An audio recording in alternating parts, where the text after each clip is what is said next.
প্রতি মাসের প্রথম দিনটাতে আমি যেভাবে কাজবাজ করে ঘরের সমস্ত নেগেটিভিটি এনার্জিগুলোকে দূর করি সেটাই তোমাদের সঙ্গে একটু শেয়ার করা। হাই এভরিওয়ান, নমস্কার সবাইকে। সবাই কেমন আছো? আশা করছি তোমরা অনেক ভালো আছো, সুস্থ আছো। সবাইকে ভেরি গুড মর্নিং। এখন ওই সকাল 6টা 6:30টার মতো বাজছে। ঘুম থেকে আজকে অনেক আগে থেকেই উঠেছি, কিন্তু ভিডিওটা এখান থেকে শুরু করছি। তোমাদের সবাইকে আমার পুরো ভিডিওটার সঙ্গে থাকার অনুরোধ রইল। আশা করছি তোমাদের একটু হলেও ভালো লাগবে। সকাল সকাল ওই আজকে কোনো বৃহস্পতিবার বা কোনো স্পেশাল কোনো দিন নয়, ওই আজকে এপ্রিলের 1 তারিখ। বাংলা মাসটা তো আর খুব একটা পালা হয় না, ওই ইংলিশ মাসটা ধরেই সারা বছরটা চলা হয়। ওই তার জন্য ওই প্রথম যে মাসের 1 তারিখটা আসে ওই দিনটা একটু অন্যরকমভাবে কাটাই, যাতে পুরো মাসটা ভালো যায়। ওই যেমন প্রথম বছরটা আমরা কাটাই ওরকমভাবেই কিছুটা কাটানোর চেষ্টা করি।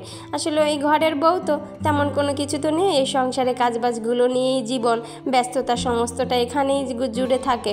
ঘরটাকে তো মোটামুটি প্রতিদিনই ওই টুকিটাকি পরিষ্কার করে ডিপ ক্লিন করার চেষ্টা করি, কিন্তু ওই যে কিছু কিছু কাজ অনেক সময় করতে গিয়েও করা হয় না। অনেক জায়গায় নোংরা পড়ে থাকে, মাকড়সার ঝুল টুল পড়ে, ওই সেগুলোকে পরিষ্কার করে একটু ডিপ ক্লিন করি। যেগুলো আর কি ওই রেগুলারলি পরিষ্কার করা হয়ে ওঠে না, সেগুলো মাসে একটাবার করার চেষ্টাটা করি। তাই 2 দিন আগে থেকেই কাজবাজ শুরু করে দেই। আর ওই প্রথম দিনটা একটু আগে থেকে ঘুম থেকে উঠে সমস্ত কিছু ধুয়ে দিই। তো যথারীতি আজকে ধুয়ে দিয়ে ওই একটু আলপনার মতো করে দিয়েছি। আর ওই 2টো লেবু নিয়ে মাঝ বরাবর কেটে ওই একটাতেই হলুদ, যেটা আমরা রান্না করি ওই হলুদটাই, আর একটাতে কুমকুম, এখানকার যেটা ওই যে সাউথ ইন্ডিয়ানরাই সিঁদুর হিসেবে ইউজ করে, ওটাই লাগিয়ে দরজার বাইরে থেকে ওই দোরগোড়ায় দুপাশে 2টো রেখে দিয়েছি। তাহলে ওই ঘরের ভিতরে নাকি কোনো নেগেটিভিটি এনার্জি ঢুকতে পারবে না। ওই কিছু কিছু কুসংস্কারই বলুন আর ওই আগেরকার দিনের মানুষের চিন্তাভাবনাই বলুন, এই সমস্ত কিছু কিছু জিনিস যেগুলো আমাদের করলে খুব একটা ক্ষতি হয় না, সে সমস্ত জিনিস মানতে আমার একটু বেশ ভালোই লাগে। কারণ এতে তো আমাদের আর কোনো ক্ষতি হচ্ছে না, ভালো হোক না হোক সেটা পরেই বা দেখা যাবে। সে সমস্ত তর্কে নাই বা জড়ালাম। ওই এখন ওই পুজোটা করে নিচ্ছি। ওই যে ভাত খাওয়ার মতো রেগুলারলি ওই আমার একটা কাজের মধ্যে এই পুজো, ঠাকুরকে পুজো করাটা একটা প্রধান কাজ। এটা না করলে মনটা বড্ড চঞ্চল হয়ে থাকে, কোনো কাজ বাজে আর মন বসে না। তার জন্য সকালবেলা প্রতিদিন এই একটা রুটিন আমার সবসময় থাকবে। আসলে ঈশ্বরের কাছে না নিজের জন্য চাওয়ার কিচ্ছু নেই, কারণ ওই নিজের জগৎ বলতে ওই স্বামী, সন্তান, বাবা মা, আপনজনদেরকে নিয়ে তো, তাই সমস্ত কিছু চাওয়াটা এদেরকে ঘিরেই আমার। এদেরকে যদি ঠাকুর সুস্থ রাখে, খুশি রাখে, ভালো থাকতে দেখি না, তাহলে আর কিচ্ছু চাওয়ার থাকে না। আর ওই নিজের মধ্যে যে অভিমানগুলো জমে সেগুলোই ওনার কাছে একটু নালিশ করে দেওয়া, যে কেন এই অভিমানগুলো আমার জমলো। যেহেতু পরিবার ছেড়ে দূরে থাকি, তাই ওই এখানে বিশ্বাসের জায়গা বলো, রাস্তার জায়গা বলো, এখানে একটা আলাদা রকমই জোর কাজ করে আর কি। তো এই আর কি সকালবেলাতে তো পুজোটা করে নিলাম, আর ওই দুপুরে রান্নাটা চাপিয়ে দিয়েছি। ভাতটা তো প্রায় হয়ে গেছে, আর ওখানে একটু গাঁঠি কচু সিদ্ধ বসিয়ে দিয়েছি। আর এদিকে ওই বর মশাই আজকে যেহেতু সকালের দিকে একটু কাজের প্রেশার ছিল, বাইরে থেকে টিফিন এনেছে। ওই একটা পুরি, গাড়ি, ভাজি এনেছিল, সেগুলো খেয়েছে। আমার জন্য ওই পুরিটা রেখেছে। পুরিটা যেহেতু ওই ঠান্ডা হয়ে গেছে, তার জন্য এতটা রাফ হয়ে গেছে, ওটা আর খাওয়া যায়নি। এটাই হয় ওই বাইরে থেকে পুরি আনলে গরম গরম না খেয়ে নিলে, আর ওই গাড়িটা শুধু খাওয়া গিয়েছে। তো সেটা খেয়েই এবার পুরো দমে লেগে পড়েছি কাজে। ওইদিকে তো মাছটাও ভাজতে বসিয়ে দিয়েছি, আর এই দিকে না ওই কালকে আমি কৌটোগুলোকে ধুয়ে রেখেছিলাম, ওই সেগুলোকে এবার মশলাগুলো ভরে নেব, আর রান্নাটা করতে একটু অসুবিধা হয়ে যাবে। ওই মশলাদানিতে যে মশলাগুলো ছিল সেগুলো তো এই কাগজে মুড়ে রেখেছি। ওগুলো এখন কোন কাগজে কোনটা রয়েছে সেটা নিয়ে যদি রান্না করতে যাই, তাহলে দেখবো ওই এলোমেলো হয়ে পড়ে ছড়িয়ে ছিটিয়ে আরও বেশি নোংরা হচ্ছে। আর এগুলো তো কাচের, ওই মুগ্ধ এসে কখন টাস করে ফেলে দিয়ে 2-3টে ভেঙে দেবে, তাহলে সবই যাবে। ওই তার জন্য প্রথমে এই কাজটা আগে করে নিচ্ছি। কাচের কৌটোগুলো ওই ধোয়ার পরে না একদম নতুন হয়ে যায়, আর প্লাস্টিকের কৌটোগুলো ইউজ করলে ওই কিছুদিন পরে যতই ভালো কোয়ালিটি ইউজ করা হোক, প্লাস্টিকের কৌটাগুলো একটা সময় হলুদ লবণেরটা 3 মাসের বেশি আর ইউজ করা যায় না, কেমন একটা নোংরা হয়ে যায়। আর কাচের কৌটাগুলো যত পুরনো হবে, ধুলে মনে হয় আরও বেশি মানে পরিষ্কার, নতুন লাগে। একটু সাবধানে ইউজ করলে অনেক দিন যায়, আর দেখতেও বেশ ভালো লাগে, সুন্দর একদম দেখতে, সবটা একদম চকচকে দেখা যাচ্ছে কোনটায় কি রয়েছে। ওই রান্না করার পরে উপর থেকে একটু পুছে নিলে একদম নতুন থাকে, খুব একটা পরিষ্কার করারও দরকার পড়ে না। সব কৌটোগুলোর মধ্যে যার যার জায়গায় তাকে আমি রেখে দিয়েছি। এবার ওই যেগুলোই পড়েছে সেগুলোকেই মুছে নিলাম। কাচের কৌটাতে না সবসময় ওই পুরো একদম ভরে ভরে কখনো ওই জিনিসপত্র আমি ভরি না। এতে কি হয়, ইউজ করতেও খুব একটা অসুবিধা হয়, আর অনেক সময় ধরতে গেলে না হাত ফসকে পড়ে যাওয়ার একটা চান্স থাকে। আর ওই হাত থেকে পড়ে গেলে ওটা তো পুরো একদম ওই ইতিহাসের পাতায় নাম লিখে যায়, তখন আর ওই স্মৃতি ছাড়া কিচ্ছু থাকে না। তাই একটুখানি বুদ্ধি করে একটু সাবধানে ইউজ করলে জিনিসগুলো বেশ টেকসই হয়। আমি এই কাচের কৌটোগুলো ওই মিনিমাম 3 থেকে 4 বছরের বেশি হয়ে গেছে কিনেছি। ওই অনলাইন থেকেই কোনো একটা অনলাইন থেকে কিনেছিলাম, তবে বেশ ভালো। এরপর ওই সেম কিছুই আমি ফ্লিপকার্টে অর্ডার দিয়েছিলাম, কিন্তু কৌটাগুলো ভীষণ বাজে এসেছিলো। মুখগুলো এতটা মানে লুজ ছিল যেটা আমাকে পরে রিটার্ন না দেওয়ার পারিনি।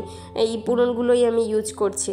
রান্নাঘরে ওই কাচের কৌটার মধ্যে একটু মশলাপাতি থাকবে, এটা না আমার বেশ ভালো লাগে, তার জন্যই কাচের কৌটোগুলো রাখা আর কি। এইদিকে যে ওই গাঠি কচুটা সিদ্ধ দিয়েছিলাম, ওই কৌটোগুলোকে ভরে পরিষ্কার করে রেখে ওগুলোকে পরিষ্কার করে নিলাম। আজকে না ওই গাঠি কচুর উপরে যে কী একটা মানে কালো রকমের ছিল, ওই তার জন্য একটু পরিষ্কার করতে অনেকটা দেরি লেগে গেছে। আর এইদিকে দেখুন লাউ একটা কত বড়। এই লাউ ছোটোবেলা থেকেই না বড়দের মুখে শুনেছি লাউ কুমড়ো নাকি আড়াআড়িভাবে কখনো কাটতে হয় না, প্রথমে লম্বা লম্বিভাবে একটুখানি কেটে তারপরে তোমার পছন্দ মতো কাটতে হবে। তাই আমি ওই শুনে শুনে ওই আমি একটু করি আর কি। ওই যে বললাম কিছু কুসংস্কার যেগুলো ক্ষতি হয় না সেগুলো মানতে আর কি। তাই ওই লাউটাকে প্রথমে একটু আড়াআড়িভাবে কেটে নিয়েছি। এবার ওই মাঝে মাঝে 3টে ভোট দিয়ে নিয়েছি। এত বড় একটা লাউ তো আমাদের দুজনের লাগবে না, ওই 2টো খণ্ড রান্না করবো এখন, আর ওই একটা খণ্ড না তুলে রাখবো, পরে একটু ভাজা টাজা করে খাবো। এখানে আবার ওই লাউটা খুব একটা জালি লাউ বিক্রি করা হয় না আমাদের ওই বাংলার মতো, যেমন লাউটা পরে জালি থাকতেই তুলে নিয়ে খাওয়া হয়, বাজারে বিক্রি করে দেওয়া হয়। এখানে লাউটা একদম বয়স হবে, বুড়ো হবে, তারপরে ওই বাজারে এনে আরও 15 দিন রেখে তারপরে বিক্রি করা হয়। আসলে এরা তো ওই আমাদের মতো এরকম সবজি করে খায় না, ওই সোমবার টমবারে দিয়ে একটু খায়, আর ওই অল্প লাগে ওদের, আর আমাদের মতো এতটা লাগে না, তাই ওদের ওই প্রসেসটা একটু আলাদা। কিন্তু ওই আজকে ওই গ্রাম থেকে একজন ওই নিজেদের গাছ থেকে তুলে এনে বিক্রি করছে, তাই বরমশাই টুক করে তুলে নিয়ে এসেছে। আর ওই খামচি খামচি আজকে আর খায়নি। ওই যে আসলে এখানেও তো বাঙালি, তারপরে ওই মারোয়ারি অনেকেই রয়েছেন, তারা তো আমাদের মতো এরকমই একটু জালি লাউ চায়।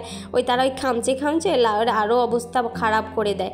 তো আজকে আর এই খামচি টামচি তো খাওয়া হয়নি, দেখলাম জ্বালিয়ে রয়েছে, অনেক দিন ধরে ওই লাউ সবজি করে ওই মাছ দিয়ে খাওয়া হয়নি, তাই আজকে না ওই লাউ সবজি করব মাছ দিয়ে। ওই তার জন্য ওই লাউটাকে প্রথমে ওই গোল গোল করে কেটে নিয়ে ওই যেমন সবজিতে আমরা আলু দেই ওই আলুর মতো ওইভাবে কেটে নিয়েছি। এবার দুপাশে 2টো কড়াই বসিয়ে দিয়েছি, এই পাশেরটায় ওই গাটি কচুটা বসিয়ে দিয়ে ওই পাশে লাউটা করে নেব। ওই একটু জিরে ফোড়ন, রাঁধুনি ফোড়ন, তেজপাতা ফোড়ন দিয়ে চিড়ে রাখা ওই কাঁচা লঙ্কা আর গাটি কচুটা দিয়ে পরিমাণ মতো ওই হলুদ লবণ দিয়ে একটুখানি মিডিয়াম আঁচে ভেজে নেব। গাঠি কচুটা ওই 80% যেহেতু সিদ্ধ করে রেখেছি, তাই রান্না করতে খুব একটা সময় লাগবে না, খুব তাড়াতাড়ি হয়ে যাবে। এবার এই পাশে এটা ভাজা হতে হতে আমি ওই পাশে লাউটাকেও করে নেব। লাউটাকে না খুব একটা ওই জল দিয়ে জাল করে রান্না করব না, কারণ লাউ থেকে অনেকটা জল বেরোবে। ওই শুধু জিরে ফোড়ন আর রাঁধুনি ফোড়ন দিয়ে লাউটাকে দিয়ে ওই পরিমাণ মতো লবণ আর হলুদ দিয়ে একটুখানি নেড়ে চেড়ে, এটা তো আর ভাজার কোনো দরকার নেই, লাউটা ওই অল্প একটু জল দিয়ে প্রথমে ভাপিয়ে নেব। তারপর যদি জল লাগে তাহলে আর একটু জল দেব, আর যদি জল দেখি অনেকটা হয়েছে তাহলে আর জল দেওয়ার কোনো দরকার পড়বে না, তাহলে আর জলটা না দিয়ে ওই মাছটা দিয়ে টালা জিরে গুঁড়ো দিয়ে নামিয়ে নেব। আর এদিকে ওই গাঠি কচুটা যখন ভালো করে ভাজা হয়ে গেছে তখন না আমি একটু জল দিয়ে আর একটু ভাপিয়ে নিয়েছি, যদিও সিদ্ধ করা ছিল, কিন্তু এভাবে ভাপিয়ে কোনো সবজি না রান্না করলে না আমার ঠিক কেমন যেন গ্রেভিটা আসে না, মনটা ভালো মানে ভরে না আর কি। ওই তার জন্য ওরকম একটু জল দিয়ে প্রথমে ভাপিয়ে মাছটা দিয়ে একটু নেড়ে ছেড়ে ওই জল দিয়ে ফুটতে বসিয়ে দিয়েছি। তো এদিকে তো মোটামুটি আমার ওই মশলার কাজ হয়ে গেছে, তাই ওই প্রথমে টুক করে যার যার জায়গায় আমি রেখে দিলাম। আর না হতো কি, এই দেখুন মহারাজা চলে এসেছে, এই রাজার হাতে যদি পড়ে ওই যে বললাম ইতিহাসের পাতায় নাম উঠে যাবে। আর এইদিকে ওই পরে আমার রান্না টান্না হয়ে গেছে, বরমশাই এসেছে, এবার বরমশাইকে খেতে দিয়ে দেব। বর খেতে খেতে ওই মুগ্ধকেও আমি খাইয়ে নেব। তারপর দুপুরে লম্বা একটা ঘুম দিয়েছি, কারণ আজকে প্রতিদিনের থেকে একটু খাটাখাটনি বেশি হয়েছে, তো তাই ভাত ঘুমটা না দিয়ে পারিনি। তারপর ওই বিকেলবেলা ওই সন্ধ্যা হওয়ার আগেই, যাতে অন্ধকারটা না হয়ে যায় তার আগেই আমি চেষ্টা করি প্রতিদিন ঘরটা ঝাড় দেওয়ার।